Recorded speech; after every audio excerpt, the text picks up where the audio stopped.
Bueno, entonces vamos a revisar las dos lecciones que nos quedan de los principios revelacionales. Recordemos que los principios revelacionales, como su nombre lo indica, pues son aquellos que Dios revela a nuestro corazón, ¿sí? Son revelacionales, por eso se llama así la materia. Entonces, este tercer principio revelacional se llama cómo conocer la voluntad de Dios. La voluntad de Dios es buena, es agradable y es perfecta. En Romanos 12, versículo 2, nos dice: no os conforméis a este siglo, sino transformaos por medio de la renovación de vuestro entendimiento, para que comprobéis cuál sea la buena voluntad de Dios, agradable y perfecta. Entonces acá nos dice que la voluntad de Dios es buena, es agradable y es perfecta. Debemos entonces renovarnos, como dice en este versículo, transformarnos por medio de la renovación de nuestro entendimiento, es decir, de nuestra mente, de nuestros pensamientos, para comprobar la buena voluntad de Dios, que sabemos que la voluntad de Dios siempre será perfecta y siempre Dios querrá lo mejor, lo bueno, lo correcto para nuestras vidas. Pero entonces viene la pregunta: ¿cómo conocer la voluntad de Dios? Los hijos de Dios muchas veces no saben cómo conocer esa voluntad del Señor. Y sucede que cuando nosotras conocemos al Señor Jesucristo, ponemos nuestra fe en Él, pues es necesario alinearnos a su voluntad, tal cual como lo hizo el Señor Jesucristo con Dios Padre. Él mismo pues obedeció a Dios Padre porque él sabía, él conocía la voluntad de Dios Padre. Entonces por eso es tan importante conocerla, por eso es tan importante conocer la voluntad para aplicar o para estar desarrollando el plan de Dios en nuestra vida, ¿sí? Se requiere que así lo podamos pues vivenciar, experimentar. Cuando no comprendemos la voluntad de Dios, cuando no la conocemos, esto nos lleva a vivir de acuerdo a nuestros propios planes, a nuestros propios intereses, y finalmente nos apartamos de ese camino, de esos planos de parte de Dios para nuestras vidas. Por ejemplo, Jonás, todo el capítulo nos habla de lo que sucedió, todo el libro, perdón, nos habla de lo que sucedió con Jonás. Jonás quiso hacer su propia voluntad. Y lo que sucedió con Jonás fue que definitivamente él desobedeció. Si él no acató las instrucciones de Dios, no obedeció y no lo quiso hacer. Y bueno, más adelante pues sabemos que él ya como que toma la decisión a regañadientes, como a veces también decimos, toma la decisión pues de obedecer. Pero después de que le suceden varias cosas, ¿no? De que venía una tormenta grande, lo echaron al mar y finalmente se lo tragó un gran pez, dice la Biblia. Y pues después de 3 días ya ahí sí, él se arrepiente, se acerca a Dios y bueno, está pues entre comillas, digámoslo así, dispuesto, pues no tanto, pero al menos está un poco dispuesto a hacer la voluntad de Dios.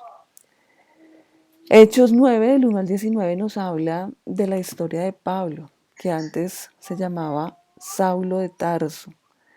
¿Qué sucedió con Saulo de Tarso? Saulo de Tarso, bueno, ustedes saben que iba camino a Damasco a, a apresar a algunos cristianos para ponerlos en la cárcel. Y sucede que se encuentra con una luz resplandeciente que era prácticamente la luz del Señor Jesús. Y entonces sucede que él dice: ¿qué quieres que yo haga? O sea, él ya estaba dispuesto a hacer la voluntad de Dios, a hacer la voluntad del Señor Jesús, fruto de ese encuentro personal con Dios. Eso fue lo que pasó con Saulo de Tarso. Vamos a revisar entonces 3 requisitos que yo necesito tener para conocer la voluntad de Dios. Permítame en un momento que Antonella precisamente se despertó a estas horas de la mañana. Entonces, lean aquí lo que tenemos en esta diapositiva y ya llego con ustedes nuevamente.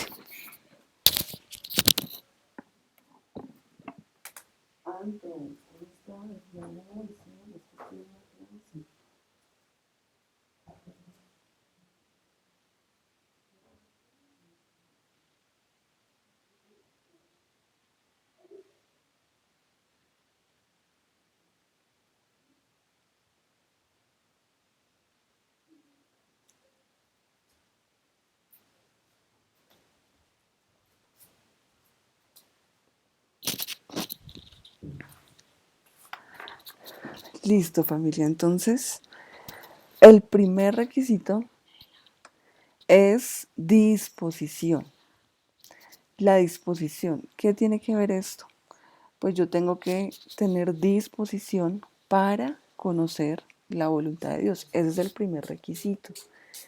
¿Por qué? Porque si yo no tengo la disposición, realmente pues no voy a querer conocer la voluntad de Dios.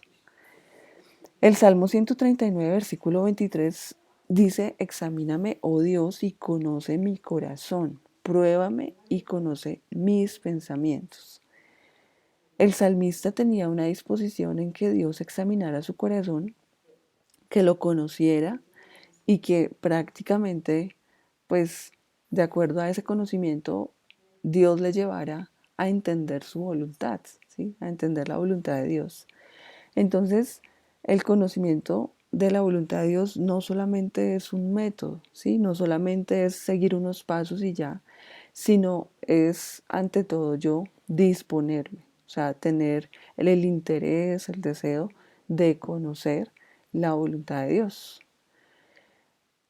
Siempre hemos, hemos tenido en nuestra naturaleza pecaminosa, digámoslo así, siempre hemos tenido el deseo de hacer nuestra propia voluntad y a eso le llamamos el ser autosuficientes, que no necesitamos de Dios, que no necesitamos de nadie. Y una persona autosuficiente no está en la disposición o no está disponible o dispuesto para conocer la voluntad de Dios.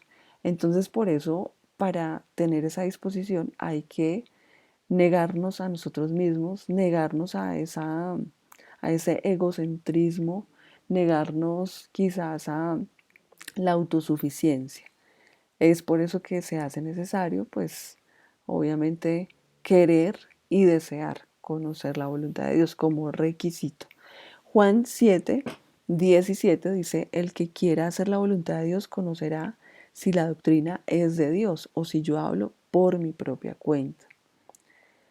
O sea, es necesario anhelar conocer la voluntad de Dios. Por lo tanto, entonces el Señor Jesús siempre anheló conocer la voluntad de Dios y siempre quiso estar pues prácticamente acorde a la voluntad de Dios Padre. Por eso pues Él llegó allí hasta la muerte. Cuando nosotros conocemos la voluntad de Dios, eh, se ratifica lo que dice la palabra de Dios, ¿sí? Es decir, se cumple la palabra de Dios. ¿Por qué? Dios nos da una promesa, pedimos de acuerdo a esa promesa o pedimos que se haga su voluntad, Él hace su voluntad y entonces ahí ya entendemos que la Biblia es clara, es real y que obviamente su palabra o la palabra de Dios pues es la correcta en el momento adecuado. Otro requisito, son tres, recordemos, otro requisito es la entrega total. Yo debo rendir mi vida de manera incondicional, de manera voluntaria. ¿Y por qué rendir mi vida? Porque claro, el ego siempre tenderá pues como a estar allí bien, bien que, bien alto, queriendo gobernar, queriendo controlar, pero cuando yo rindo mi vida, cuando yo rindo mi ser, cuando yo rindo todo mi corazón, pues entonces hago que ese ego, que ese deseo por hacer las cosas según mi manera, pues se mengüe y finalmente la voluntad de Dios crezca en mi vida. Eh, Juan 6:38 nos dice, porque he descendido del cielo no para hacer mi voluntad, sino la voluntad del que me envió. Aquí lo está diciendo el Señor Jesús. Y el Señor Jesús, aunque Él tenía todos los poderes como Dios, aunque Él tenía toda la autoridad como Dios, aún así Él se, se humilló completamente a sí mismo, se negó, se negó completamente a sí mismo para hacer su voluntad. Y por eso Él dice, yo vine del cielo, pero no para hacer mi voluntad, sino para hacer la voluntad del que me envió, o sea, del Padre, de Dios Padre. Y Proverbios 23:26 pues nos dice, dame, hijo mío, tu corazón y miren tus ojos por mis caminos. O sea, es necesario darle nuestro corazón a Dios, entregar nuestro corazón a Dios para que nuestros ojos pues no se desvíen, sino más bien estén ahí, allí, alineados por el camino de Dios. Esa es la entrega total. Entonces, primero, disposición. Segundo, entrega total. Y como tercer requisito, obediencia. Para que yo pueda conocer la voluntad de Dios, yo necesito disponerme, dejar el ego, dejar el egoísmo. Yo necesito entregar mi vida totalmente, ¿sí? Entregar mis pensamientos, entregar mi mente, entregar mi corazón, para que no se haga conforme a lo que yo pienso, sino más bien conforme a lo que Dios piensa. Y como tercero, la obediencia. Entonces la obediencia, pues prácticamente es algo muy importante para conocer la voluntad de Dios. Porque claro, yo no obedezco a mis parámetros, a mis esquemas mentales, a mis pensamientos, sino que yo obedezco a Dios.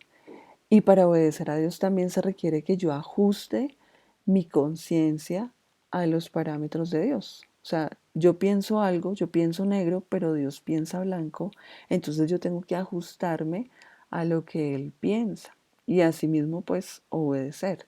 Si yo no obedezco, pues sencillamente no voy a conocer la voluntad de Dios. Si yo no obedezco, pues no voy a conocer el plan hermoso, perfecto que Dios tiene para mi vida. Y entonces cuando ya se ajusta mi conciencia a esos requisitos, a esas instrucciones de parte de Dios, seguramente ya voy a empezar a entender, aplicar y conocer la voluntad de Dios. Bueno, aquí dice en Isaías 55, del 8 al 9, porque mis pensamientos no son vuestros pensamientos, ni vuestros caminos mis caminos, dijo Jehová. Como son más altos los cielos que la tierra, así son mis caminos, más altos que vuestros caminos, y mis pensamientos más que vuestros pensamientos. Bueno, en este versículo, en estos dos versículos, pues nos habla de los pensamientos y de los caminos de Dios, que son completamente distintos a nuestros caminos y a nuestros pensamientos. ¿Sí? Realmente lo que Dios desea y ese plan perfecto de Dios es completamente distinto al que nosotros pensamos. Nosotros a veces pensamos que una situación, una adversidad puede ser lo más terrible, que de pronto es un castigo de Dios. Muchas personas piensan eso. Pero detrás de una adversidad muchas veces está la bendición. Y la adversidad es un paso previo a la bendición, a la respuesta de Dios, a ver un milagro. Entonces por eso nuestros pensamientos son completamente distintos a los de Dios. Y es necesario pues conocer su voluntad. De lo contrario va a ser muy difícil eh, entender. Bueno, solamente entonces son tres requisitos, como veníamos hablando. Este puede ser una pregunta de examen, así que hay que repasarlo. Los requisitos entonces, la disposición, como veníamos hablando, la entrega total y la obediencia. Tres requisitos. Pero hablemos entonces ahora de un método para conocer la voluntad de Dios. Y el método son 5 aspectos que debemos tener en cuenta. 5 que están aquí en la pantalla. Si ustedes allí quieren tomar nota, les dejo aquí la pantalla un momentico. Estos 5 pasos tienen que estar en armonía. Estos 5 pasos tienen que estar prácticamente, ¿cómo decirlo? Todos tienen que estar coordinados. Si uno de esos pasos o de estos aspectos no está coordinado con los otros, pues es porque sencillamente no es la voluntad de Dios. Y seguramente pues mi vida tiene que tomar otro rumbo, porque no es la voluntad de Dios. Entonces, para que los tengamos en cuenta y para que revisemos que definitivamente pues todos son muy importantes. Bueno, iniciemos entonces con el primero de ellos, que es la guía escritural. ¿Qué significa esto de la guía escritural? Sencillamente es la guía de la palabra de Dios.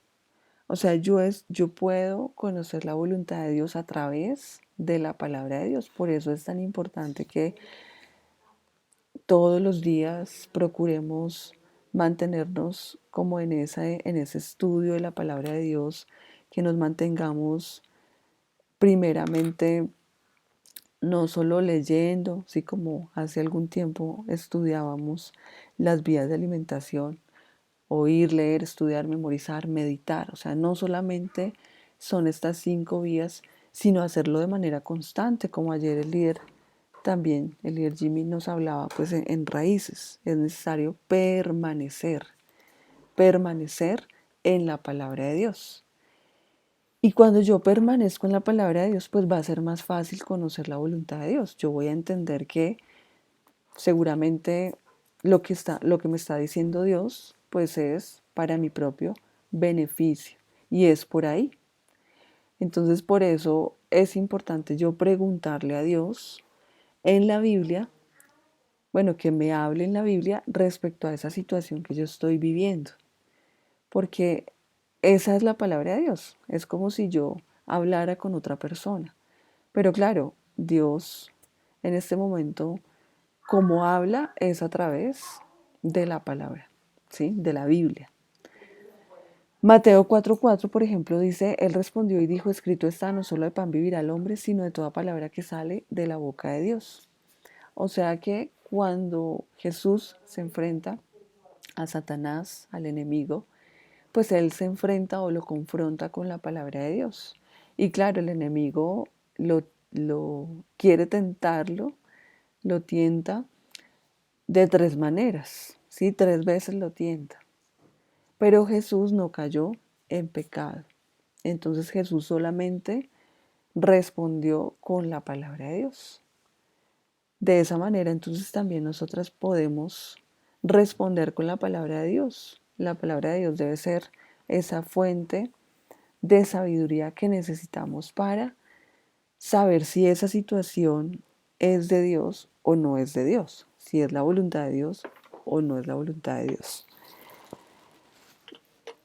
Bueno, el Salmo 119, versículo 105, nos dice, lámpara es a mis pies tu palabra y lumbrera a mi camino.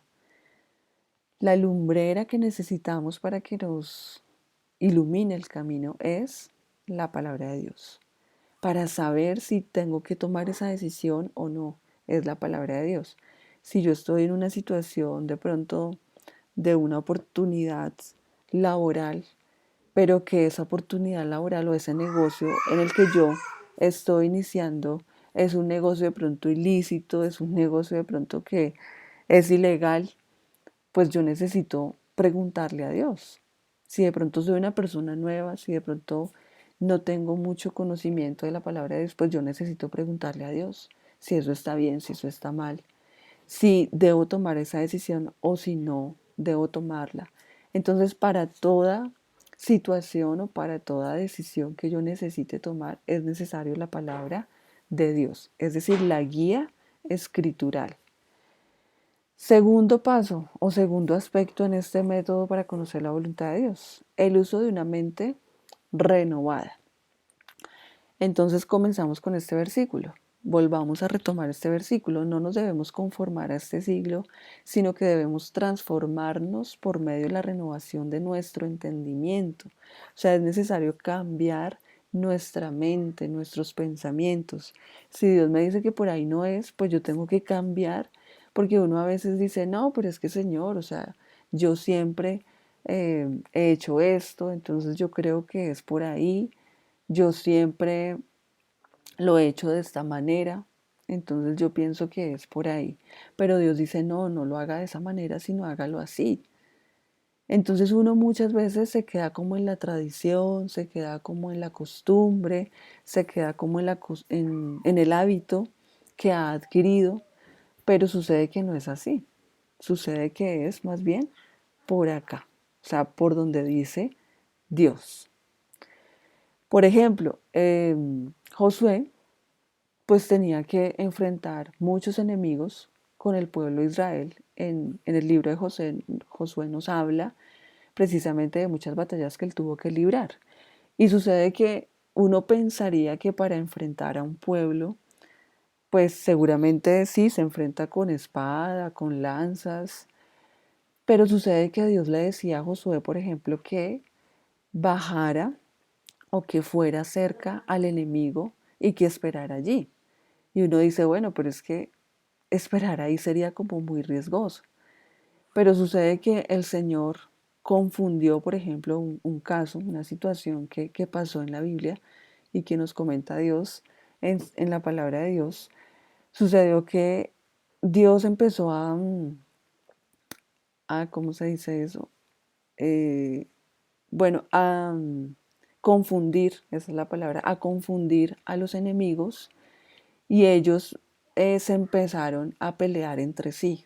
O sea, eran varios enemigos, eran varios ejércitos, pero se confundieron y finalmente se pelearon entre sí. Y quien ganó a la hora de la verdad fue el pueblo de Israel. Entonces uno diría, no, toca ir con armamento, toca ir con tanques de guerra, toca ir con una gran cantidad de ejército para pelear y para enfrentar esos enemigos.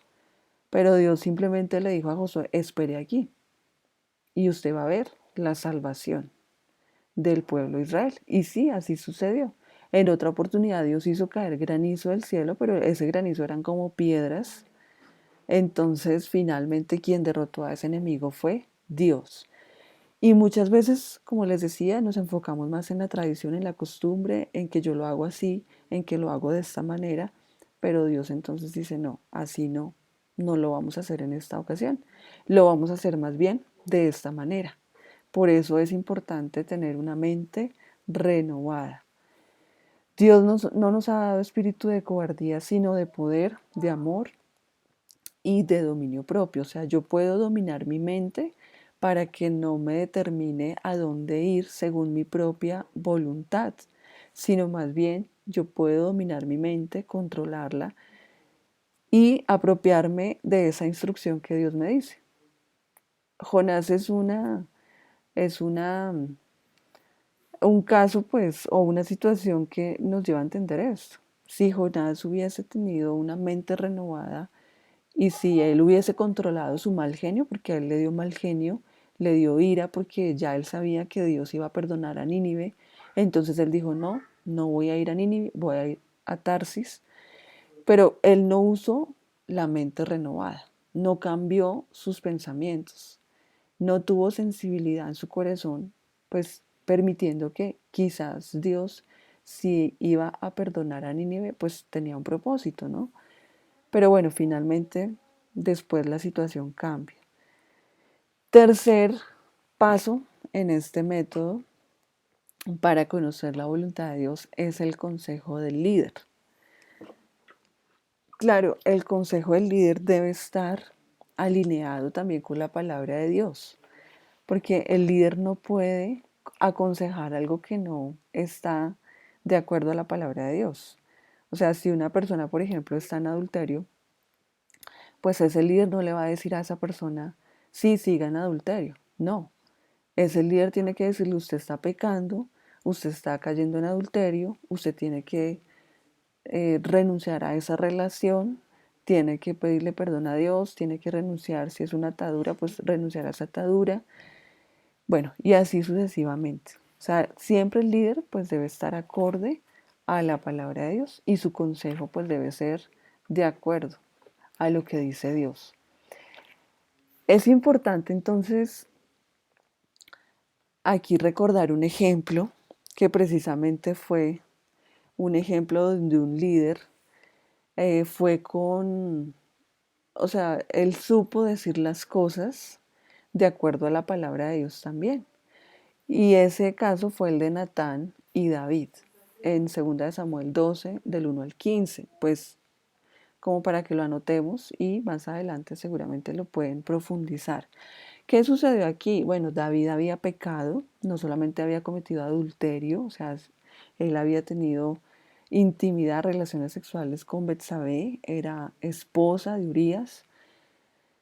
Y sucede que, bueno, aparte de que él cayó en adulterio, él también mató a Urías.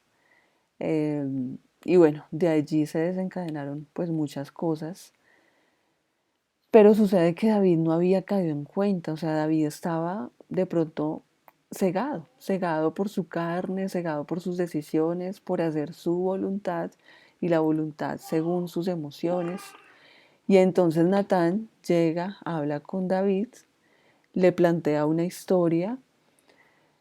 David queda como asombrado de esta historia y finalmente Natán, a través de esa historia, le dice, mira, tú has pecado. Tú te has apropiado de la mujer de un hombre, de esa mujer que era de él y no tuya. Bueno, y así sucesivamente lo confronta con la palabra de Dios. Y entonces David cae en cuenta y David toma la decisión de arrepentirse. Y claro, él empieza pues a abrir su corazón, a derramar su corazón delante de Dios para pedirle a Dios que limpie su corazón por el pecado que había cometido. Entonces, como les decía, el consejo del líder también es importante para que el discípulo o la discípula pues realmente caigan en cuenta de sus errores, del hacer la voluntad de Dios y no hacer su propia voluntad. Ya si el discípulo no quiere salir de ese pecado, no quiere salir de esa situación, ya es prácticamente responsabilidad de ese discípulo. Ya de nosotros como líderes no es responsabilidad. Yo muchas veces le he dicho a discípulas, no solamente aquí en el distrito de Galán, sino bueno, en otros escenarios, en otros distritos, muchas veces les he dicho a mis discípulas, les he aconsejado de acuerdo a la Biblia, pero hay discípulas que no quieren, que por más que se les diga, por más que se les muestre en la Biblia el pecado en el que están, definitivamente no quieren. Y sí, son mujeres que seguramente no se están congregando, están alejadas de Dios y pues no quieren tomar la decisión de cambiar. Mateo 18, del 21 al 22 nos habla de una pregunta que Pedro le hace al maestro, al Señor Jesús, y le dice, ¿cuántas veces perdonaré a mi hermano que pegue contra mí? ¿Hasta 7? Pero Jesús le dice, no, no es hasta 7, sino hasta 70 veces 7. O sea, nuevamente hablamos de un consejo del líder. Pedro quería un consejo, Pedro quería saber cuántas veces tenía que perdonar a un hermano o a una persona que finalmente cometiera pecado o le ofendiera. Y pues el Señor Jesús le da un claro consejo, no solamente 7, sino hasta 70 veces 7, es decir, de manera indefinida hay que perdonar a esa persona. Bueno, el papel de las circunstancias como cuarto aspecto dentro de este método. Mateo 4:12 nos dice, cuando Jesús oyó que Juan estaba preso, volvió a Galilea. Juan estaba preso y ya era el momento propicio para que Jesús volviera a Galilea. ¿Por qué? Porque ya se iba seguramente a desatar un alboroto, porque Juan estaba preso, porque Juan pues había bautizado Y bueno, toda esta situación iba a desencadenar que de pronto quizás el ambiente estuviera inestable. Y era el momento propicio para que Jesús entonces volviera a Galilea y empezara a predicar el Evangelio, para que obviamente todos los que estaban así como inestables, como que no sabían qué estaba sucediendo, pues realmente se acercaran a Dios. Ese era el momento propicio.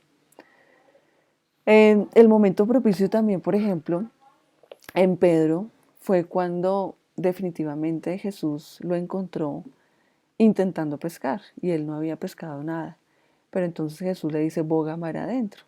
Y lo que hace Pedro es obedecer, ¿sí? Por eso hablábamos, por ejemplo, del requisito, el tercer requisito para conocer la voluntad de Dios, que es obedecer. ¿Qué sucedió entonces? Pedro obedece y finalmente él logra pescar una gran cantidad de peces, tanto que su red se rompía.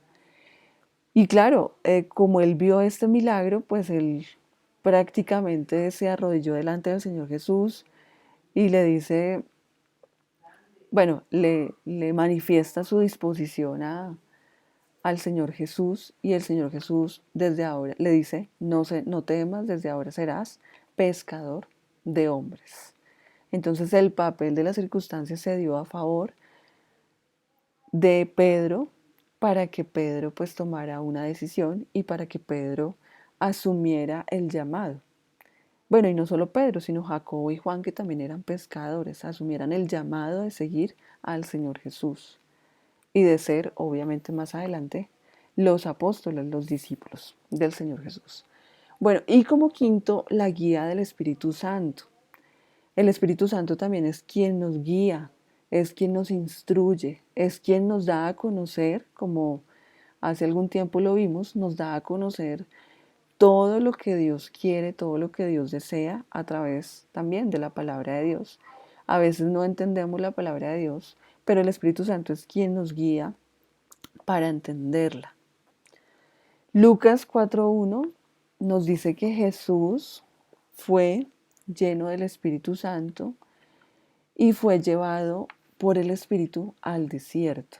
O sea, no era casualidad, no era algo, digámoslo así, no era algo producto del azar o producto de la improvisación que Jesús fuese al desierto y que fuese tentado por el diablo. No era algo casual, sino era prácticamente pues algo que Dios ya tenía planeado y por eso el Espíritu Santo lo llevó a él, al desierto. Era en ese lugar que él tenía que estar, era en ese momento, era en ayuno que debía estar, por eso fue llevado allí a través del Espíritu Santo. Entonces a todos nosotros que somos hijos de Dios, el Espíritu Santo es quien nos guía. Muchas veces, por ejemplo, yo lo hago, a mí a veces se me pierden cosas aquí en la casa y no las encuentro. Y yo simplemente oro y le digo, Espíritu Santo, muéstrame dónde están las llaves, muéstrame dónde está esta tarjeta, muéstrame dónde está mi cédula. Y, o sea, yo procuro tener las cosas en orden, pero a veces, no sé, por el afán o por muchas cosas que uno sale a veces con afán o alista el bolso de manera rápida, pues sucede que se pierden las cosas. Y yo oro, y de pronto puede ser algo muy sencillo, la verdad, pero yo oro, le pido al Espíritu Santo que me muestre dónde está y al momentico yo encuentro las cosas. Entonces es un ejemplo muy sencillo, muy, sí, muy particular, pero definitivamente ahí está la guía del Espíritu Santo, que el Espíritu Santo, aún en cosas tan pequeñas, nos guía. Entonces, es importante que nosotros podamos entender que si alguno de estos falta en que se coordine con los otros, pues no podríamos decir que es la voluntad de Dios. Les voy a poner un ejemplo. Cuando mi esposo y yo estábamos en un proceso de conocernos, en un proceso junto con nuestros líderes de esa época, empezamos un proceso pues para saber si realmente era la persona adecuada ¿sí? O sea, si mi esposo pues era la persona adecuada para mí y si yo era la persona adecuada para mi esposo. Entonces, al estilo de Cantares 5.2, empezamos un proceso donde iniciamos con una, bueno, como dice Cantares 5.2, dice hermana mía, amiga mía, paloma mía y perfecta mía. Empezamos entonces a recibir unas pastorales y iniciar un proceso a nivel emocional o en nuestra área emocional para que pues pudiéramos aplicar lo que dice la Biblia. Entonces empezamos a tener una relación de hermandad, de conocernos como hermanos. Claro, ya teníamos 2 años y medio de conocernos como amigos, pero pues la idea era simplemente tocar aspectos del ministerio como tal. Segundo, empezamos también un proceso, ya después de orar y de tener la bendición de nuestros líderes, pasar a ser amigos. Entonces ya salíamos juntos, ya teníamos pues estábamos desarrollando pues un poquito más de confianza, nos conocíamos también un poco más en otros aspectos. Luego entonces, ya más adelante nos dieron la bendición de ser novios. Duramos 3 meses de ser novios porque pues ya nos conocíamos, como les digo, hacía 2 años y medio.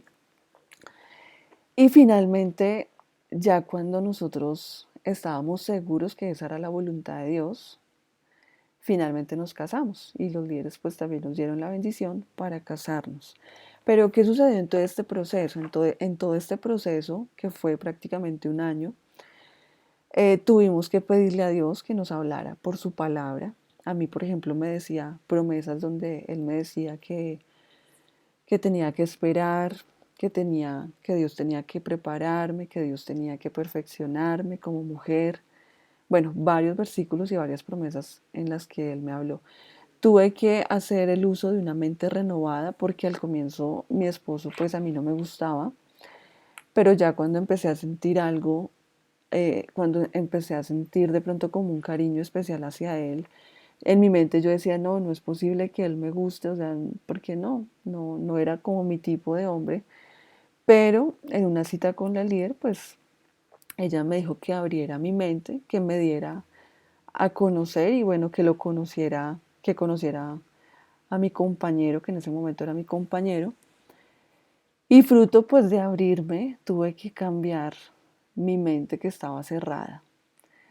Bueno, el consejo del líder, pues obviamente siempre fue con base a la palabra de Dios. El papel de las circunstancias, pues se iba dando en la medida en que íbamos creciendo espiritualmente y el Espíritu Santo finalmente nos guió para tomar esa decisión.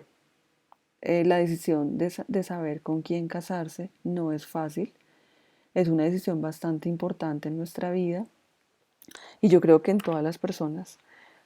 Y por eso se requiere la guía del Espíritu Santo. Entonces, si la palabra de Dios no era acorde a todos estos pasos o a todos estos aspectos, pues seguramente no iba a ser la voluntad de Dios. Yo conocí a un chico que sí me gustaba antes de mi esposo, pero sucede que mi líder me decía que no, que él pues tenía otros sueños, otras metas, otros aspectos en los cuales él se estaba concentrando y que definitivamente no, esa relación pues no iba a gestarse, ¿sí? Entonces ese fue un consejo sabio y finalmente supe que realmente no era la voluntad de Dios. ¿Qué dice Dios entonces en Salmo 32, versículo 8? Él nos dice, te haré entender y te enseñaré el camino en que debes andar. Sobre ti fijaré mis ojos. Dios entonces nos hace entender, nos enseña el camino que debemos andar. Por eso es tan importante conocer la voluntad de Dios, porque no es fácil conocerla, pero cuando la conocemos estamos completamente seguros que ese paso que vamos a dar es el certero, el acertado, es el correcto. Por eso entonces, cuando conocemos la voluntad de Dios, es como una bendición y la bendición de Jehová es la que enriquece, no añade tristeza con ella. Y como les digo, todo este proceso en mi vida, en mi área emocional, me enriqueció, no me añadió tristeza. En el Ministerio de Jóvenes, por ejemplo, cuando lo estábamos dirigiendo con mi esposo, ya que era mi esposo, eh, muchos chicos venían y nos preguntaban que si ellos podían ser novios de otra chica.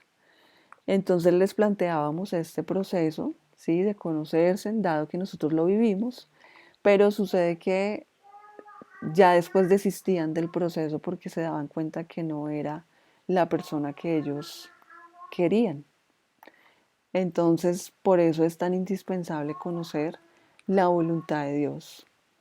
Conocer la voluntad de Dios me permite a mí estar seguro de lo que Dios está haciendo en mi vida. Por eso entonces, pues es necesario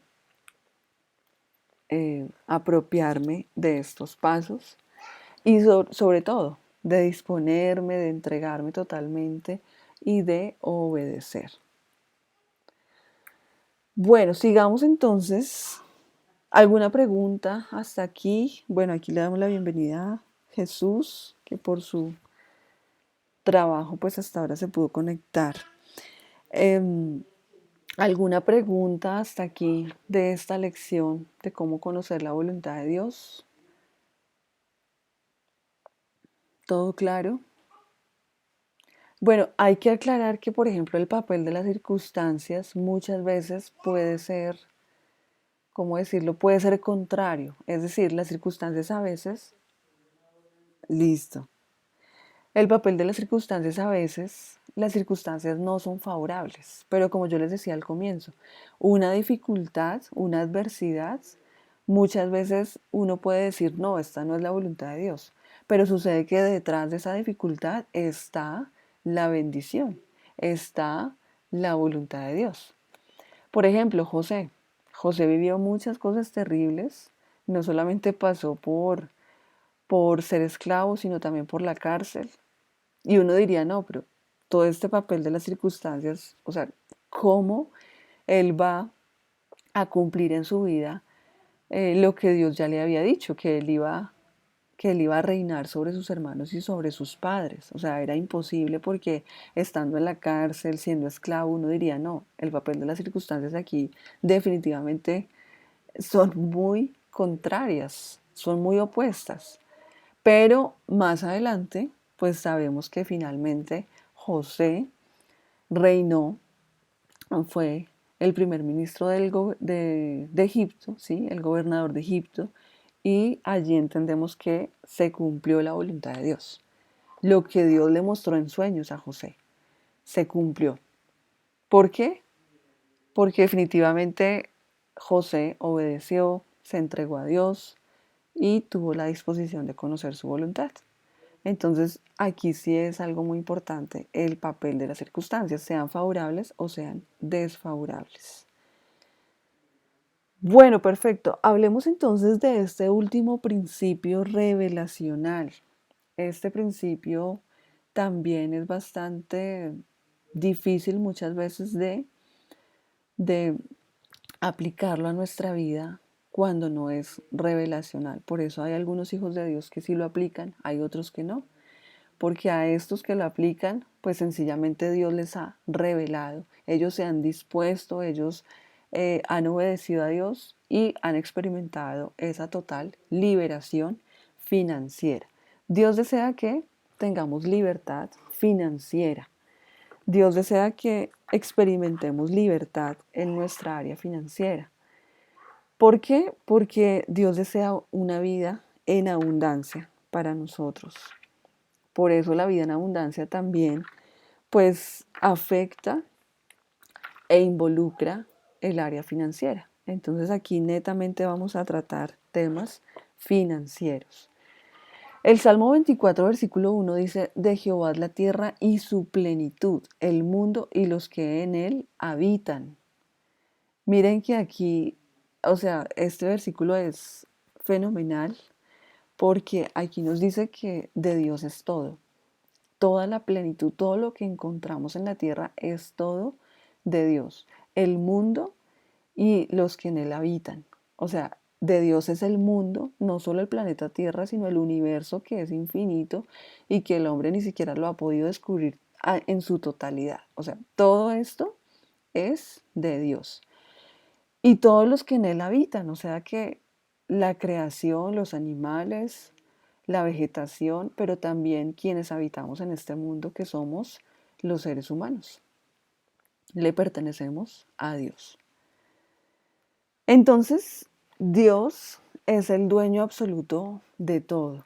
Podemos concluir esto. Dios es el dueño absoluto de todo, porque Él mismo fue quien creó las cosas, nos creó a nosotros, creó bueno, todo lo que vemos a nuestro alrededor, la creación le pertenece a Él. Él con sus manos la hizo, Él dando las órdenes hizo absolutamente todo. El sol, las estrellas y todo esto lo relata en los primeros capítulos de Génesis. Entonces, por eso, al ser el dueño, a él le pertenece todo.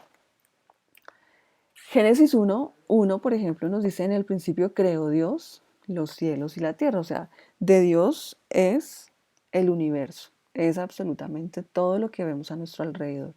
Salmo 24, versículo 1 nos dice: del Señor es la tierra y su plenitud, bueno, el mundo y los que en él habitan.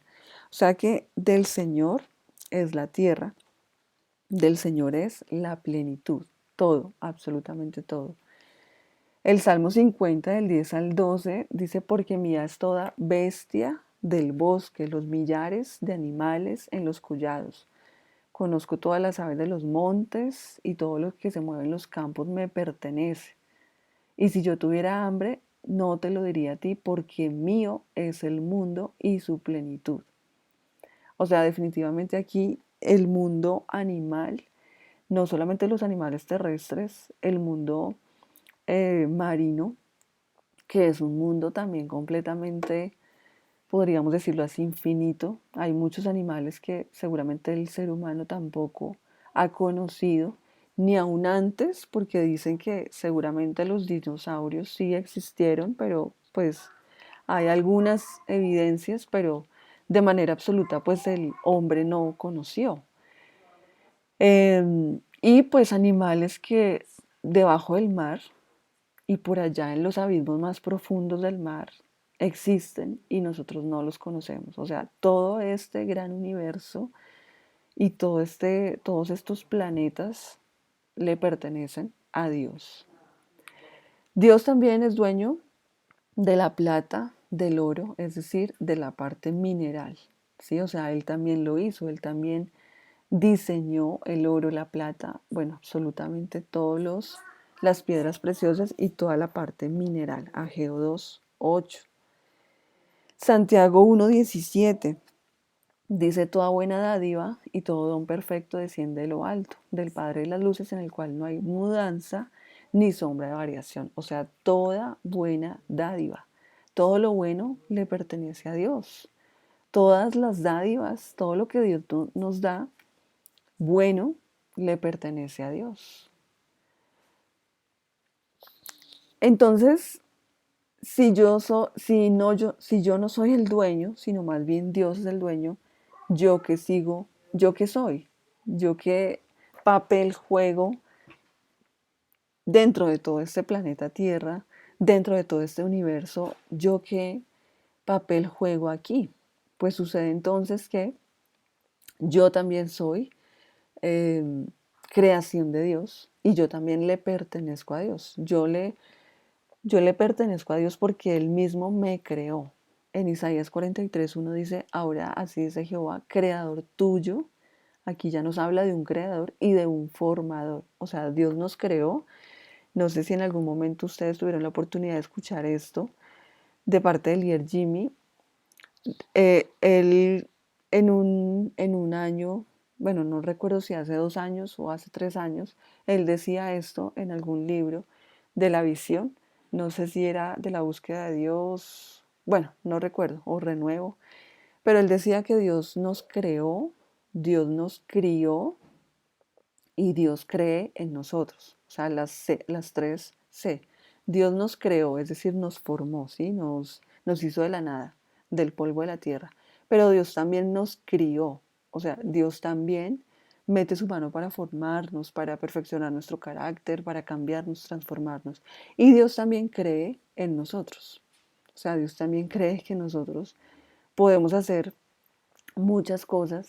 Dios también nos da responsabilidades y por eso ahorita vamos a ver qué responsabilidad le dio Dios al hombre, porque Dios creyó en el hombre. Entonces acá dice, no temas porque yo te redimí, te puse nombre, mío eres tú. Somos hechura de Dios, le pertenecemos a Dios, somos pertenencia de Él. Aquí entonces en 1 Corintios 6:20 nos dice, porque habéis sido comprados por precio, glorificad pues a Dios en vuestro cuerpo y en vuestro espíritu, los cuales son de Dios. Mi cuerpo, mi espíritu, lo que yo percibo, o sea, mi cuerpo físico es de Dios. Lo que yo no percibo, o sea, físicamente, es decir, mi alma que está allí, pero no la sé que está y siento y tengo pensamientos de acuerdo a mi alma, pero no la veo palpablemente. Pero esa alma, mi espíritu, le pertenece a Dios. Entonces, ¿qué debo hacer? Si yo soy hechura de Dios, si yo soy eh, creación de Dios, ¿para qué Dios me puso entonces en este lugar que es la Tierra, que es el planeta Tierra? ¿Por qué Dios me puso aquí? Pues sucede que nos remontamos al capítulo 1 de Génesis y miremos lo que dice, bueno, los versículos 27 al 29. Aquí nos dice que Dios creó al hombre a su imagen y semejanza. ¿Qué quiere decir esto? Pues que le dio una mente para que pensara, una voluntad para que tomara decisiones, le dio pues también un espíritu para que se conectara y se comunicara con Dios. Entonces, ¿qué le dijo Dios al hombre? Le dio responsabilidades porque Dios creyó en el hombre. Dios creía que el hombre podía asumir ese compromiso. Y entonces le dijo, fructificad y multiplicaos, llenad la tierra y sojuzgadla y señoread en los peces del mar, en las aves de los cielos, bueno, en toda la tierra. Que le dijo que se fructificara y se multiplicara, ¿sí? Con su esposa, con su compañera, obviamente para que la humanidad empezara a crecer, para que llenara la tierra. Pero también le dijo que sojuzgara la tierra, es decir, que tomara la autoridad sobre la tierra, que tomara la responsabilidad para determinar qué estaría bien y qué no, de acuerdo obviamente a los parámetros de Dios, y que señoreara, o sea, que fuera, entre comillas, el Señor de la tierra. Quiere decir entonces que el Señor le dio la responsabilidad de cuidar la tierra, de cuidar absolutamente todo. Bueno, hoy vemos algo contrario, ¿no? Porque el hombre, en vez de cuidar la tierra, lo que está haciendo es destruirla con absolutamente todo, ¿no? Con la contaminación, con toda la mala administración que tiene de los recursos, con la contaminación de ríos, bueno, etcétera, etcétera. Eso pues ya lo conocemos y lo hemos visto pues en noticias y en todo lo que seguramente nos dicen. Pero en conclusión, el hombre es el mayordomo. ¿Qué significa que sea el mayordomo de la creación? Pues que el mayordomo es el responsable, tiene la responsabilidad de manejar los recursos que se le dieron. Bueno, obviamente no son recursos, o sea, él no es el dueño de esos recursos, él no es el dueño de la naturaleza, de la creación, no es el dueño, pero sí es el mayordomo. Y esto lo comparamos, por ejemplo, a un mayordomo, de pronto ustedes han escuchado este ejemplo, el mayordomo de una finca. El mayordomo no es el dueño de la finca. El dueño de la finca de pronto vive en otra parte, de pronto tiene su casa pero en otra parte, pero el mayordomo es el que cuida la finca. Cuida, por ejemplo, si es una finca con sembrados, con árboles, con cosechas que le dan los árboles, pues seguramente cuida de esas cosechas, recoge las frutas, recoge absolutamente todo, cuida que haya también una poda de, de pasto, cuida también que los servicios estén bien, que no haya fuga de agua, que bueno, todo absolutamente lo cuida, porque aunque no sea el dueño, tiene la responsabilidad de cuidar, o sea, se le ha encomendado, se le ha dado esta responsabilidad. Por eso aquí también en la pantalla, pues traje a colación lo que dice Mateo 25, del 14 al 30. Seguramente hemos escuchado sobre la parábola de los talentos, que se le encomendaron unos talentos a unos hombres y el dueño de esos talentos pues se los entregó como una responsabilidad. Dos de ellos multiplicaron esos talentos de acuerdo a su capacidad, pero uno realmente no pudo multiplicarlo, no pudo cuidar de ese talento, cuidar de ese dinero que se le dio y tampoco lo invirtió, o sea, no hizo nada con ese talento. Así que lo enterró porque tuvo miedo, porque bueno, ahí empiezan precisamente los pensamientos. Y finalmente pues llegó el señor, el dueño, pidió cuentas de esos talentos a estos dos hombres que tenían 5 talentos y 2 talentos, pues bueno, les dijo que definitivamente eran hombres fieles e idóneos y que habían hecho pues lo correcto. Pero a este hombre que tenía un talento finalmente pues le dijo que era malo, mal siervo, porque había enterrado el talento y no había hecho nada. Lo mismo sucede con el hombre y con Dios. Somos entonces los mayordomos y Dios seguramente nos va a pedir cuentas de la responsabilidad que tenemos frente a lo que Él nos ha encomendado, frente a esa responsabilidad que nos ha dado. Y nosotros, pues desde nuestra posición también debemos ser fieles e idóneos. Quizás de pronto el ser humano que no conoce de Cristo, que no ha recibido de Cristo, bueno, ignora todo esto, aunque bueno, obviamente uno diría, pues al menos eh, uno es consciente que debe cuidar las cosas, ¿no? Desde pequeño a uno se le instruye en eso, que cuide sus juguetes, que cuide sus cosas, que cuide lo que se le regale. Pero bueno, de todas maneras el hombre pues está también sumido en el egoísmo y quiere seguramente muchas cosas de acuerdo a ese egoísmo y por eso pues deja de lado la creación. Entonces, definitivamente pues a nosotros nos corresponde ser mayordomos, cumplir nuestro papel de manera adecuada. Todo lo que nos dé Dios, nuestra vida, nuestra familia, los recursos que tenemos a nuestro alrededor, absolutamente todo, debemos cuidarlo y debemos multiplicarlo. Para eso es que Dios nos ha dado todo. Bueno, si el cristiano no acepta esta condición de ser mayordomo, pues sencillamente se va a desviar del propósito que Dios tiene para su vida. Entonces, es necesario asumir este compromiso. Hablemos entonces también de algo muy importante y es la liberación del dar. Sucede que el ser humano, como les venía diciendo, es, un, es una persona egoísta, porque el ego es el que gobierna.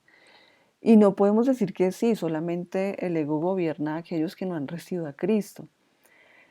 No, porque también hay cristianos en los que su ego les domina. O sea que esto le corresponde tanto a cristianos como a no cristianos. Entonces, para liberar al ser humano, al cristiano, del egoísmo, Dios entonces se inventó o creó un principio. Y el principio es el del dar. El principio del dar es un principio que también nos permite ser libres del egoísmo, nos permite ser libres de aquello que seguramente nos estanca y no nos deja mostrarnos tal cual somos. Así que la voluntad de Dios siempre ha sido darle la libertad al hombre. Por eso le dio ese libre albedrío. O sea, Dios no nos toma como esclavos, no nos toma como sirvientes, digámoslo así, para subyugarnos, sino que Él nos da la libertad y por eso nos da ese libre albedrío para que sepamos tomar las mejores decisiones. Claro está que el ser humano pues finalmente por su libre albedrío también toma malas decisiones. Pero Dios ha trazado un plan para liberarlo del egoísmo y sacarlo de sí mismo. Como les decía, en el mundo hay egoísmo. Cuando hablábamos, por ejemplo, del compañerismo cristiano entre naturales, los dos naturales tienden a hacer sus cosas a su manera. No hay una unidad, no hay una comprensión, sino cada uno es egoísta porque quiere luchar y así tenga que pisotear a las demás personas, tiene que lograr sus cosas. Y eso pasa en el mundo.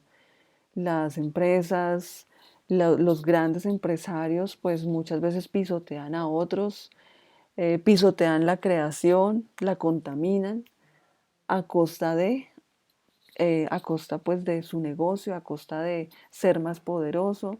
Y entre más poderoso mejor, entre más poder mejor, entre más liderazgo mejor. Pero la creación finalmente está recibiendo todo este egoísmo del ser humano. Y bueno, eh, ya se está manifestando la creación.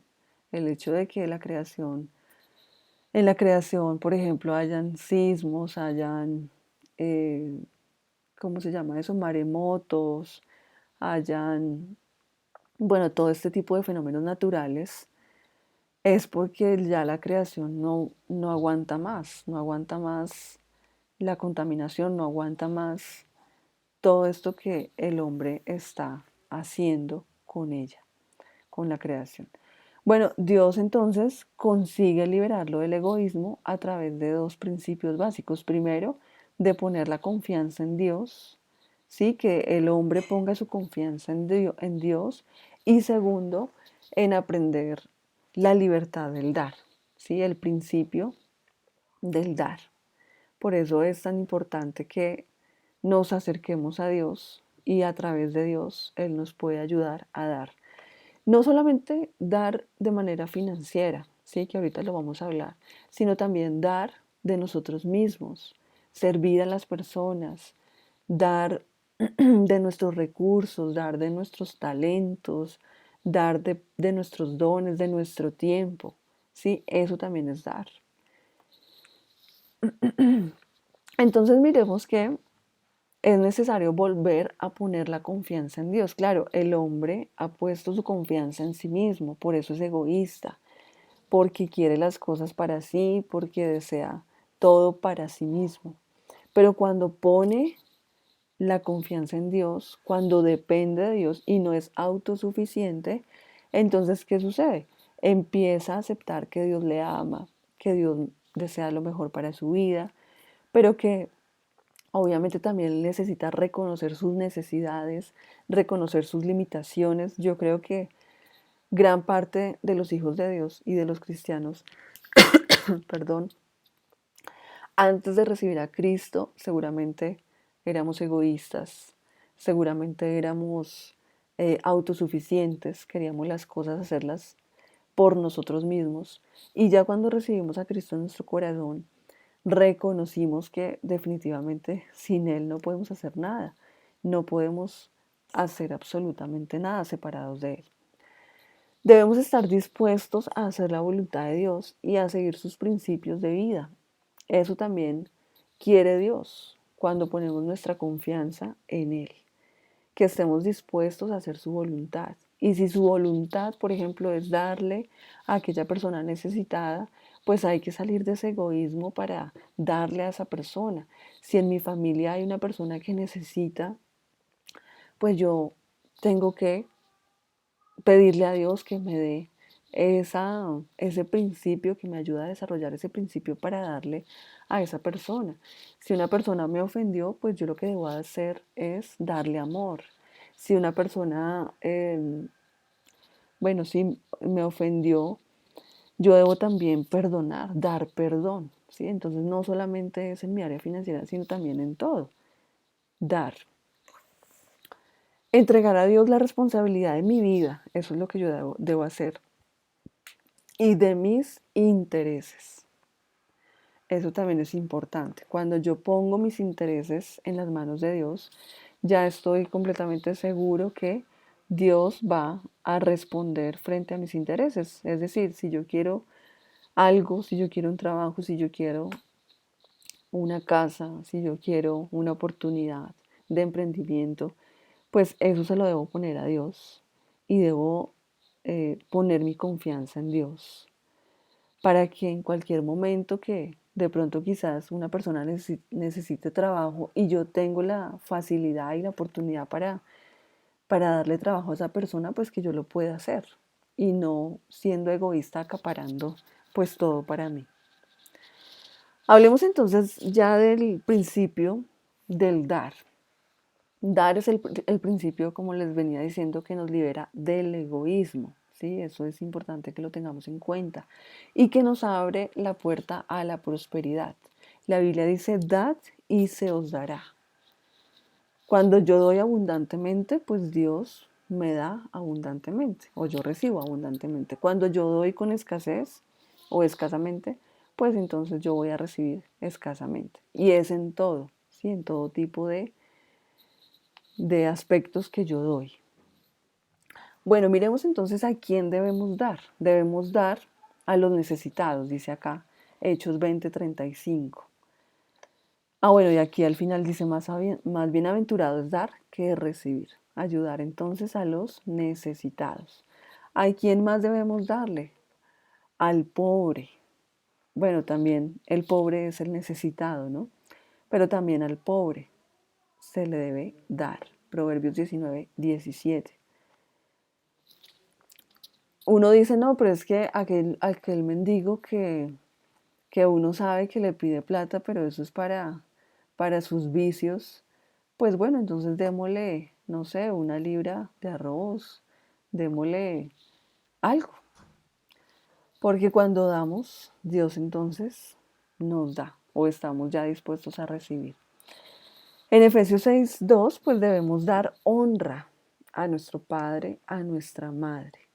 Y la honra es darle el lugar que le corresponde, darle el respeto que se merecen, ¿sí? Es necesario dar a nuestros padres. Es necesario proveer y dar a los nuestros, a los de nuestra casa. Hay casas, hay familias que están divididas. Y claro, como están divididas, entonces si la persona necesita algo, pues no le voy a dar, porque me ofendió, porque me dijo esto, porque hizo lo otro. Pero qué bueno es que, pues independientemente de las adversidades, dejemos la división a un lado, nos unamos y pues realmente le demos a aquel que necesita en nuestra propia casa, porque en nuestra propia casa también hay necesidades. Primera de Timoteo 5:8 pues nos dice eso, que proveamos a los nuestros, a los de nuestra casa. A cualquiera que te pida, dale. O sea, a cualquiera que necesite, ahí también se relaciona con el necesitado, hay que darle en Lucas 6:30. Esto pues para que lo tengamos en cuenta, ¿no? Es como un, un brochazo pues de los versículos que nos hablan del dar. Bueno, ahora entonces hablemos del principio del darle a Dios. Y lo primero que debemos darle a Dios pues es obviamente la honra. ¿Cómo honramos a Dios? Lo honramos a través de nuestra vida, de nuestro corazón, a través de la obediencia, cuando obedecemos a Dios, cuando obedecemos a su palabra. Le honramos dándole el lugar que Él se merece, es decir, que Él se sienta en el trono de nuestro corazón. Pero también le ofrecemos voluntariamente no solo nuestra vida, sino todas las áreas de nuestra vida. Por eso entonces, en este versículo primera de Crónicas 29, del 13 al 14, al final prácticamente nos dice, pues todo es tuyo y de lo recibido de tu mano te damos. Aquí entonces lo que nos lleva a este versículo es a reconocer que todo lo que recibimos en nuestras manos, ¿sí? Una familia, un dinero, una posición, una responsabilidad, todo lo recibimos de parte de Dios. Y de todo lo que recibimos, eso también se lo damos a Dios, porque es una manera pues de decirle a Dios que le pertenece. Entonces, mm, cuando nosotros, damos en nuestra área financiera, pues hay que hacerlo también con alegría y gratitud. Y aquí vale la pena pues recordar ese principio que es el principio del diezmo. El principio del diezmo nos lleva a entender que de lo recibido, de lo que Dios nos ha dado, eso debemos también reconocer que Dios nos ha dado esto y debemos dárselo a Dios. El 10%, si el diezmo es el 10% de los ingresos, ya hablándolo cuantitativamente. Pero el diezmo también es nuestro testimonio de la propiedad que Dios tiene sobre nuestras pertenencias. Es decir, estamos testificando, le estamos diciendo a Dios que nuestras pertenencias definitivamente son propiedad de Dios. O sea, todo lo que tenemos le pertenece a Dios. Y obviamente nuestra área financiera también le pertenece a Dios. Los ingresos que tenemos, sea por una empresa, sea por un emprendimiento, sea por un servicio que presté, todo eso finalmente es de Dios, le pertenece a Dios. ¿Por qué? Porque Dios me abrió las puertas frente a esa empresa, porque Dios me permitió tener ese emprendimiento. ¿Cómo lo debo hacer? Pues con alegría, con gratitud, no hacerlo por obligación, sino más bien hacerlo con la gratitud, reconociendo pues esto, ¿sí? Reconociendo que es la provisión que Dios ha dado a nuestras vidas.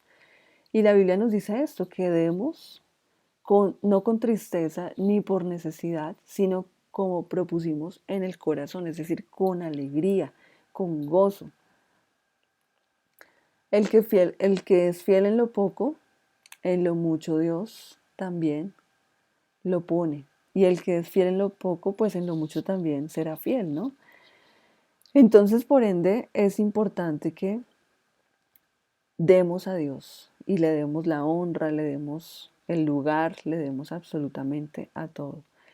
Hablando de los diezmos, en Levítico 27, versículo 30 nos dice, y el diezmo de la tierra, así de la simiente de la tierra como del fruto, como del fruto de los árboles de Jehová, es cosa dedicada a Jehová. O sea, aquí nos está hablando que el diezmo, que en su época, pues para los agricultores de esa época, el diezmo era de la tierra, ¿sí? De los frutos de la tierra, porque esa era la manera de comercializar en esa época.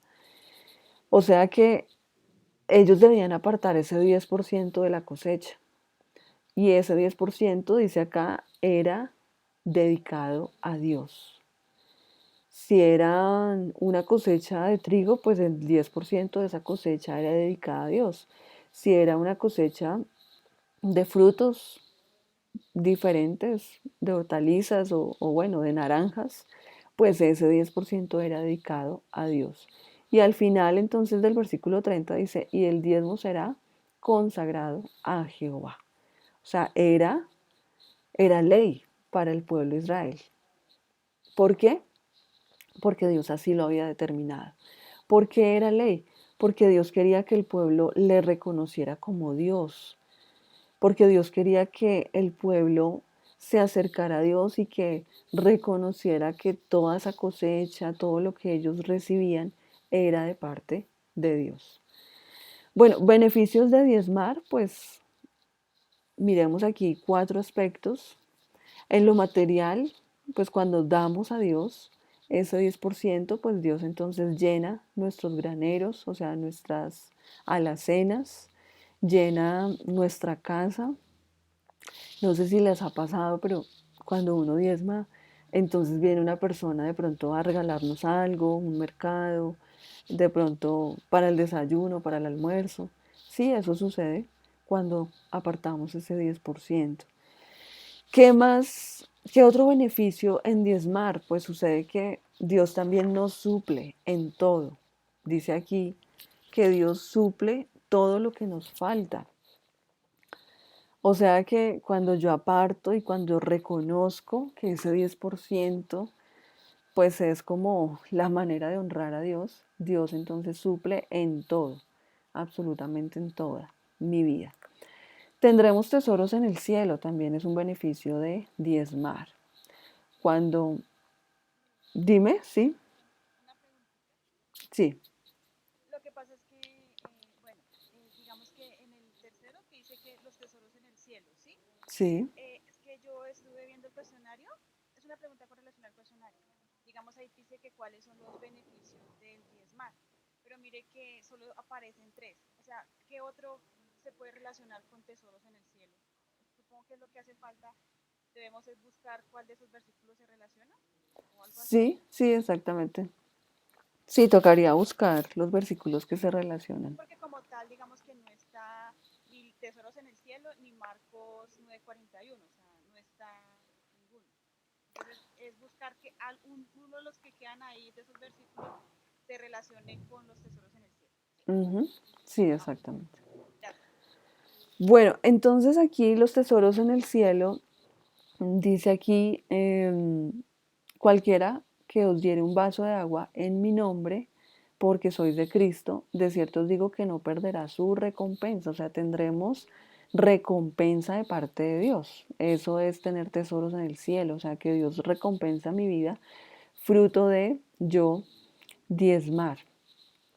También hay un crecimiento espiritual, o sea, no solamente Dios me sobreabunda de manera material, sino también me sobreabunda a nivel espiritual, porque dice acá, el que es fiel en lo muy poco, también en lo más es fiel. Y Dios, puede suceder, por ejemplo, que yo diezmo con, en un trabajo que de pronto me estoy ganando el mínimo, pero sucede que por esa actitud en la que yo diezmé, en la que yo honré a Dios, sucede que viene un ascenso o viene una oportunidad laboral seguramente mucho más significativa en términos de dinero y bueno, en términos también de aprendizaje. Entonces, por eso Dios trae no solamente crecimiento en mi área financiera, sino también crecimiento espiritual, porque un nuevo ascenso me va a llevar a orar más, a depender más de Dios, a crecer en mi área personal, bueno, en todo lo que yo pueda también pedirle a Dios que me ayude a crecer.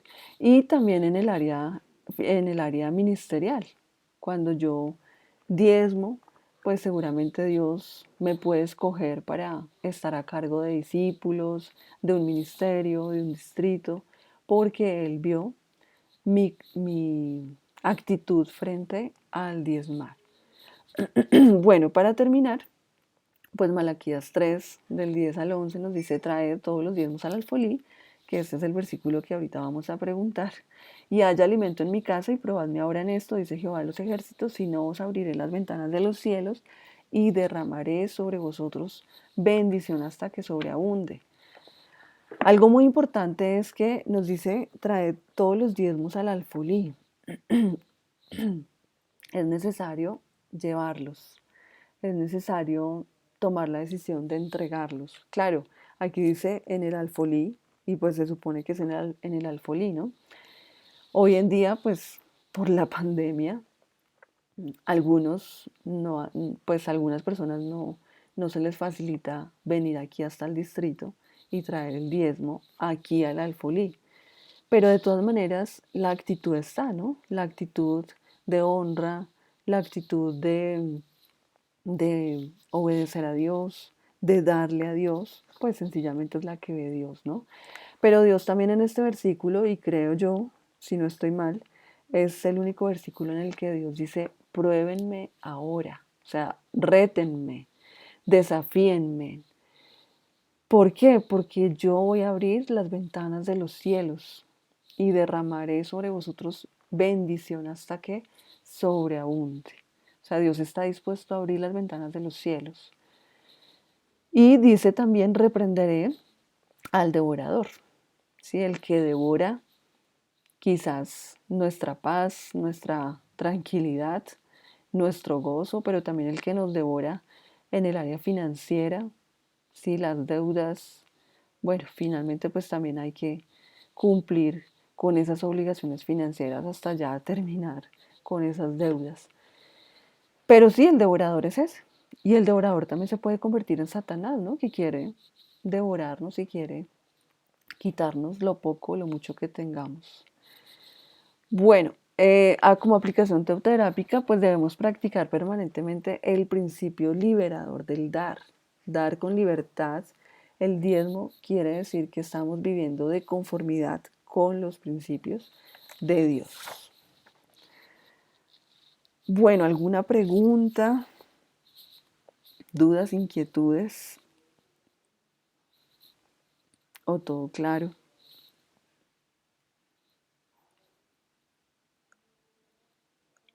Líder, una pregunta. Yo en lo último ya me quedé un poquito. Entonces, ¿usted grabó la clase? Sí, claro, yo la estoy aquí grabando. Ah, bueno, es para repasar en la última, porque ya me distraje y no pude hacer apuntes, ya en lo último.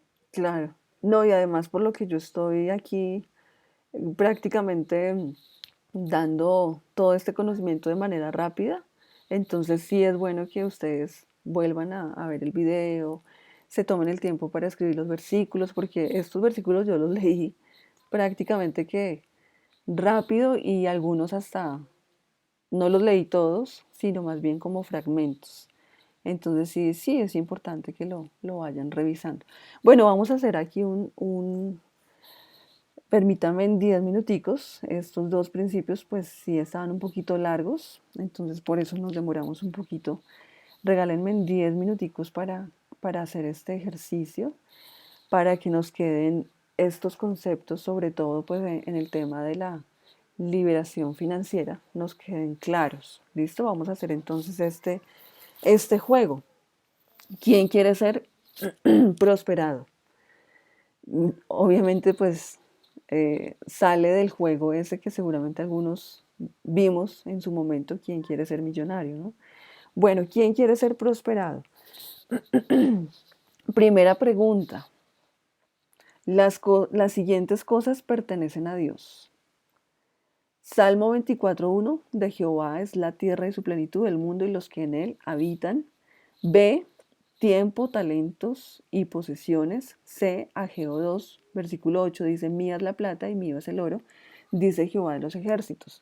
Y D, todas las anteriores. ¿Quién quiere responder? Yo digo que todas Maribel. Bueno, las anteriores líderes, porque en todas habla de casi de lo mismo. ajá. Bueno, revisemos entonces todas las anteriores. La respuesta de Maribel. Perfecto, muy bien. Muy bien, Mari. Así es, todas las anteriores. De Dios es todo, todo lo anterior. Sigamos con la siguiente pregunta. Creo que no sé si alguna otra quería hablar. Bueno, ¿quién es un mayordomo? ¿Nayiber o Blanquita? Bueno, listo, Nayiber. ¿Quién es un mayordomo? Respuesta número, bueno, la respuesta A, el que se encarga de hacer las comidas en la casa. La respuesta B, maneja los recursos de otro de acuerdo a la dirección del dueño. Respuesta C, el que gobierna en la casa de otro. Y respuesta D, el que gobierna en nombre propio creyéndose el dueño. La B. La B, de bueno, maneja los recursos de otro de acuerdo a la dirección del dueño. Listo, muy bien. Así es, ese es el mayordomo, que maneja los recursos de otro de acuerdo a la dirección del dueño. El que gobierna en la casa de otro, no, porque no, o sea, no es el que gobierna, ¿no? El que se encarga de hacer las comidas de la casa, pues no, porque sería un cocinero o sería otra, otro personaje. Y creyéndose el dueño, pues tampoco, ¿no? Bueno, el principio del dar nos libera de. Bueno, aquí, ¿quién respondería? Yo, Blanquita. Lier, Blanca Vargas. Listo, Blanquita. El principio del dar nos libera de A, el egoísmo y sacarnos de nuestra propia dependencia. B, de la mala suerte. C, del egocentrismo. Y D, de las culebras. La C,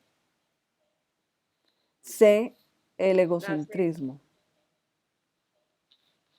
Bueno, miremos. Bueno, la C solamente tocaba un punto que era el egocentrismo, pero la A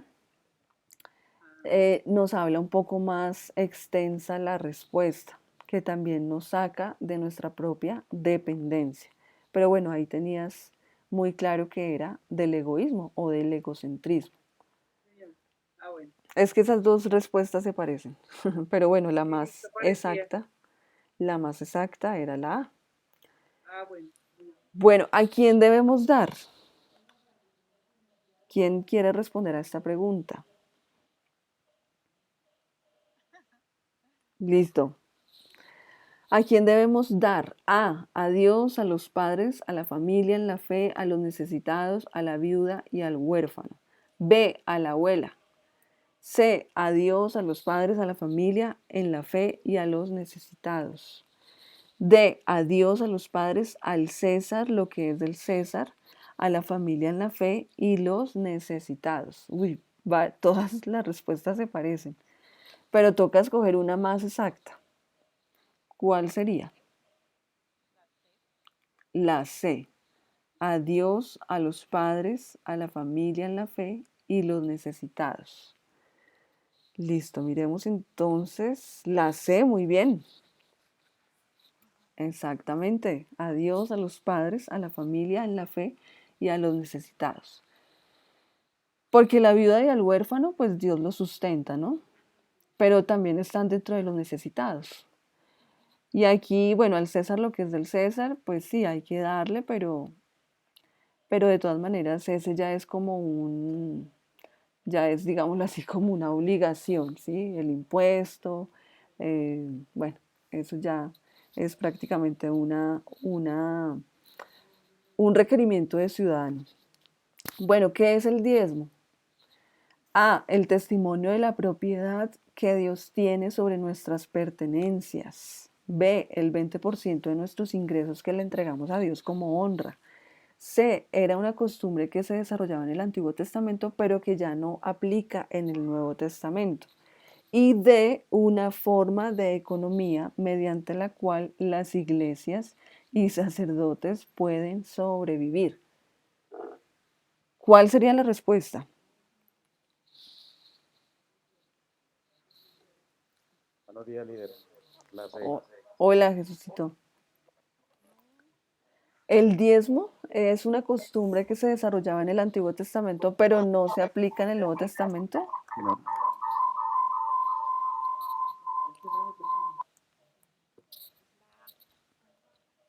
Sí, Jesús. ¿Estás completamente seguro?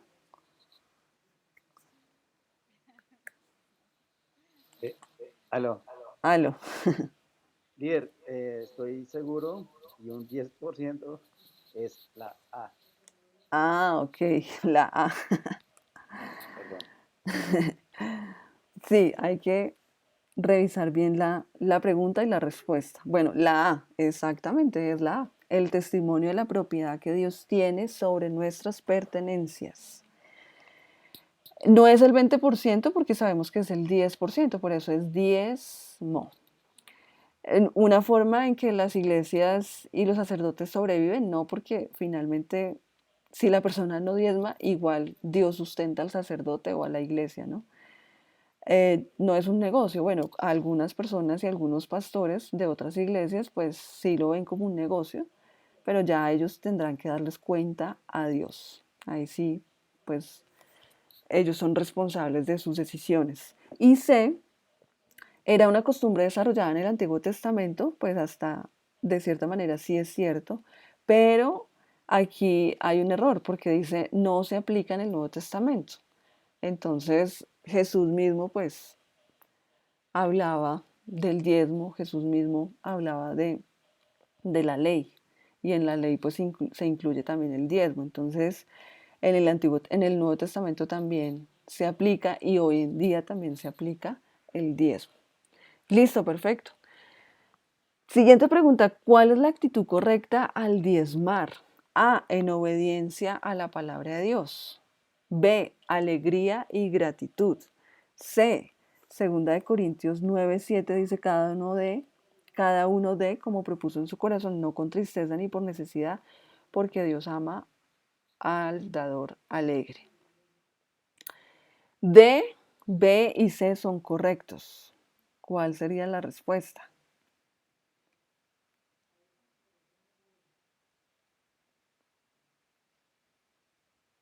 Yo diría que la B, que hay que dar con alegría. Con alegría y gratitud, sí. La B, La B de bueno. no, la D, de dado. La D de dado. La D dice que la B y la C son correctas. Entonces, la B dice que con alegría se debe dar y con gratitud. Pero la C refuerza y dice acá en Corintios 9:7, perdón, que cada uno dé como propuso en su corazón, no con tristeza ni por necesidad, porque Dios ama al dador alegre. Entonces, la respuesta correcta es la D. O sea que Mari tenía una parte de la respuesta correcta. Faltaba la otra parte que era el versículo, 2 Corintios 9:7. Pero bueno, de todas maneras, estaba claro la actitud correcta al diezmar, con alegría y gratitud. Bueno, un beneficio del diezmar. Sanidad y medicina. A. B. Limpieza de corazón. C. Proverbios 3 del 9 al 10 que dice, honra a Jehová con tus bienes y con las primicias de todos tus frutos, serán llenos tus graneros con abundancia y tus lagares rebosarán de mosto. O D, Proverbios 28:13. ¿Qué dice Proverbios 28:13? Miremos qué nos dice acá.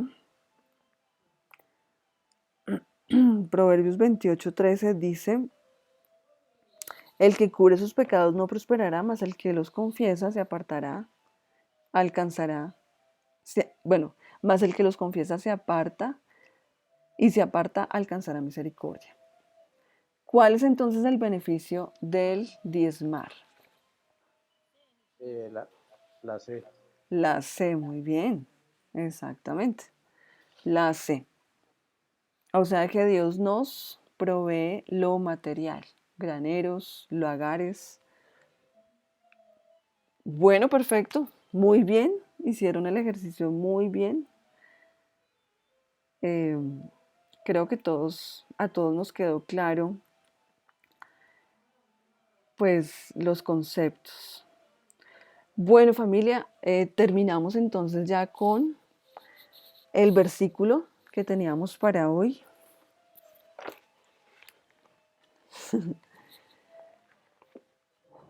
Entonces, ¿quién lo quiere hacer? Yo, Listo, Nayi. ya. Dame un momento, yo aquí lo reviso.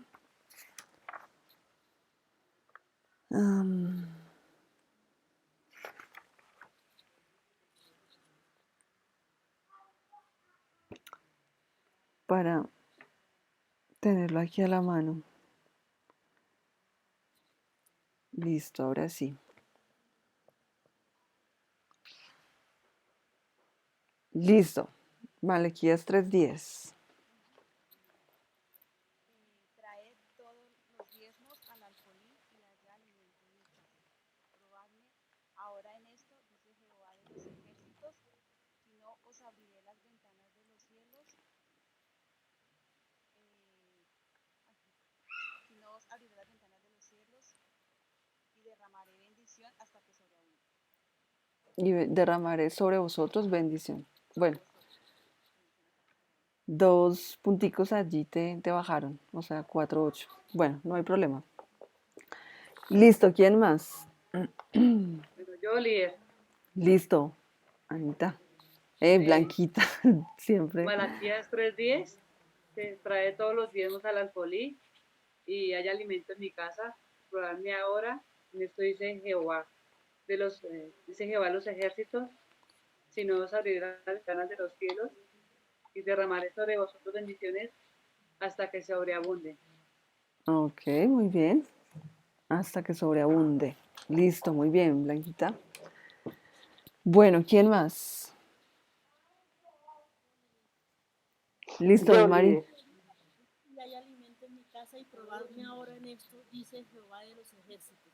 Y yo derramaré sobre vosotros bendición hasta que sobreabunde. Bueno, ahí te faltó un poquito. Un poquito. Por ahí unas 5 palabras. O sea, por ahí un 4 o 5. Y no te vi. Bueno, acá, no sé, la pantalla tiene como una imagen. Ah, ya, ahora sí te veo. Que estaba el teléfono acostado así. Ah, ya. Listo, mi Mari, muy bien. ¿Qué es buscar alfolí? Dale, sí. En mi casa, probadme ahora en esto, dice Jehová de los ejércitos. Yo, yo os abriré la ventana de los cielos y derramaré sobre vosotros bendición hasta que y derramaré sobre vosotros bendición, ¿sí? Sí, bueno, hasta que sobreabunde. Pero bien. Listo, Blanquita. Te escucho. Aunque no te veo. Ya, Ahora sí. buenas. Trae todos los diezmos al alfolí, dice Jehová de los ejércitos. Si no, si no derramaré bendición hasta que sobreabunde. ¿Lo comí? Sí, te comiste ahí unas palabras. Si quieres, inténtalo otra vez. Bueno. Trae todos los diezmos al alfolí y haya alimento en mi casa, dice Sí. Jehová de los ejércitos. Si no derramaré bendición hasta que sobreabunde. Bueno, te faltó probadme ahora en esto y Ah, si no, os abriré las ¿dónde ventanas saco? de los cielos. Bueno, ahí te bajo un poquito. Un 4, que fueron varias palabras, pero igual, pues está bien. Y listo. Jesús.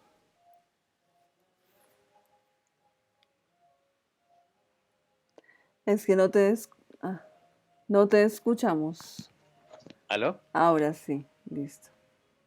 Líder, esto nos dice en Malaquías 3:10. Traed todos los diezmos al alfolí y haya alimento en mi casa.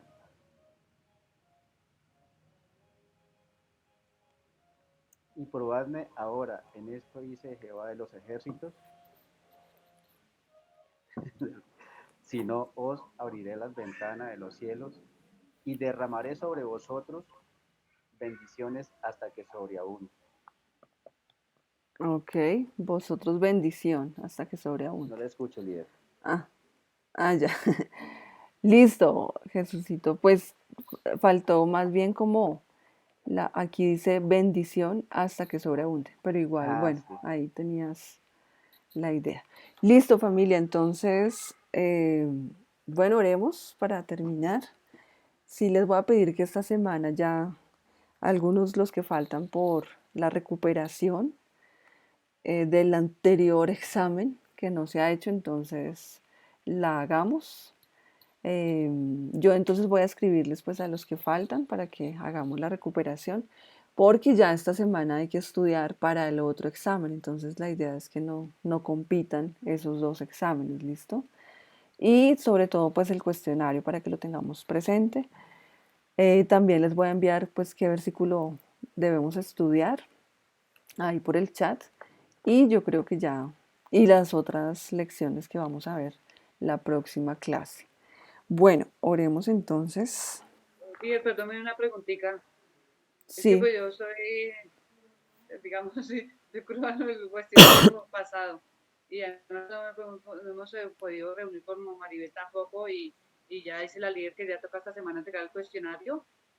Entonces ya pues ya no me puedo reunir con ella porque de todas maneras estamos acá en la casa en obra y esto está vuelto una nada, un desorden. Entonces pues yo lo haría con mi esposo porque dice la líder que ya en 8 días es ya la evaluación. Sí, ya terminamos esta materia. Como les decía, solamente eran 4 lecciones de principios revelacionales. Bueno, no, entonces sería que lo hicieran así por aparte. De todas maneras, si tienen alguna pregunta, pues yo voy a estar como escribiéndoles o llamándoles por si tienen alguna duda en el cuestionario. Lo más importante es que, o sea, si el cuestionario se respondió mal, pues que lo podamos corregir a más tardar hasta el miércoles para que ustedes tengan de miércoles a domingo para que lo estudien bien, ¿sí? Para el examen. Eso Bueno, ya sería. programéme entre hoy y mañana a ponerme al día con ese cuestionario y lo otro sería pues si la líder nos hace favor y mañana nos haría lo de la recuperación del cuestionario pasado. Eso, listo. Listo, perfecto. Por ahí si la líder nos ponemos de acuerdo por ahí mañana después de las 3. La líder nos llama y nos dice a qué horas. Ah, bueno, listo. Yo entonces ya reviso acá la agenda y les digo a qué horas hacemos el examen. Sí, sería Y mañana porque ya pues ya el martes me voy a trabajar, ya no tendría ya más tiempo, bueno, porque ya estoy acá mañana en la casa, entonces ya me puedo estar más tranquila claro, sí. Listo. con mi esposo.